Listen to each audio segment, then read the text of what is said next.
नमस्कार दोस्तों, आपका स्वागत है हमारे चैनल पर। आज हम आपको लेकर आए हैं भगवद गीता के 7 प्रमुख श्लोकों के महत्वपूर्ण अर्थ और उनके विस्तृत सारांश पर। ये श्लोक हमें जीवन के मार्गदर्शन में सहायक हैं और हमें सफल, सुखी और समृद्धि भरा जीवन जीने का तरीका सिखाते हैं। चलिए, इस अद्वितीय यात्रा में हम साथ होंगे और इन श्रेष्ठ श्लोकों के सारांश में गहराई से जानकारी प्राप्त करेंगे। सब्सक्राइब करें ताकि आप हमारी इस योगदानी यात्रा में हमारे साथ जुड़े रहें। चलिए शुरुआत करते हैं। श्लोक 247 कर्मण्येवाधिकारस्ते मा फलेषु कदाचन। अर्थ: ये श्लोक हमें बताता है कि हमें सिर्फ कर्म करने में ही लगाव रखना चाहिए और फल की चिंता में नहीं पड़ना चाहिए। इससे हम अपने कर्मों में समर्पण और निष्कामता के साथ आगे बढ़ सकते हैं, जो एक संतुलित और सत्य जीवन की दिशा में हमें मार्गदर्शन करता है। श्लोक 3:2-16 एवं प्रवर्तितम चक्रम नानुवर्तयति यह। अर्थ: इस श्लोक से हमें यह सीखने को मिलता है कि जो व्यक्ति अपने कर्मों में समर्पित रहता है वह समाज में सकारात्मक परिवर्तन का योगदान करता है। यह भी हमें यह दिखाता है कि कर्मयोग और समर्पण से ही समृद्धि हो सकती है। श्लोक 2:9 देहिनोस्मिन् यथा देहे कौमारम यौवनम जरा।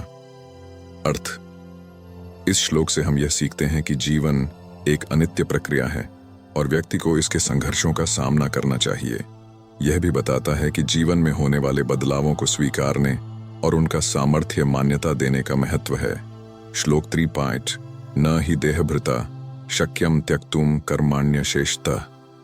अर्थ: इस श्लोक से हम यह सीखते हैं कि कर्मों को पूरी तरह से त्यागा नहीं जा सकता, बल्कि हमें उन्हें सही समझकर समर्थता से करना चाहिए। यह हमें यह भी दिखाता है कि व्यक्ति को अपने दायित्वों के प्रति सकारात्मक होना चाहिए। श्लोक 4:7 यदा यदा हि धर्मस्य ग्लानिर्भवति भारत। अर्थ: इस श्लोक से हम यह सीखते हैं कि धर्म का अधर्म के प्रति हानि होने पर भगवान अपने अवतार के माध्यम से समाज को संतुलित करते हैं। यह हमें बताता है कि धर्म की स्थापना के लिए हमें सकारात्मक क्रियाएं करनी चाहिए और अधर्म के खिलाफ खड़ा होना चाहिए। श्लोक 6:5 उदरेदात्मनात्मानम नात्मानम वसादयेत। अर्थ: इस श्लोक से हम यह सीखते हैं कि व्यक्ति को खुद को हताश नहीं होने देना चाहिए और आत्मनिग्रह के माध्यम से आत्मा को उद्धारण करना चाहिए। यह हमें यह सिखाता है कि स्वास्थ्य में रहने के लिए आत्मसंयम और स्वाध्याय का महत्व है। श्लोक 18:66 सर्वधर्मान परित्यज्य मामेकम शरणम व्रज। अर्थ: इस श्लोक से हमें सीखने को मिलता है कि भगवान में शरण लेना ही सर्वोत्तम मार्ग है और इससे मुक्ति प्राप्त होती है। यह हमें बताता है कि भगवान की भक्ति और समर्पण से ही आत्मा को शांति और मुक्ति मिलती है। इन श्लोकों के माध्यम से हमें भगवद गीता के अमूल्य सिद्धांतों का समर्पित और सत्यापन के साथ मार्गदर्शन होता है।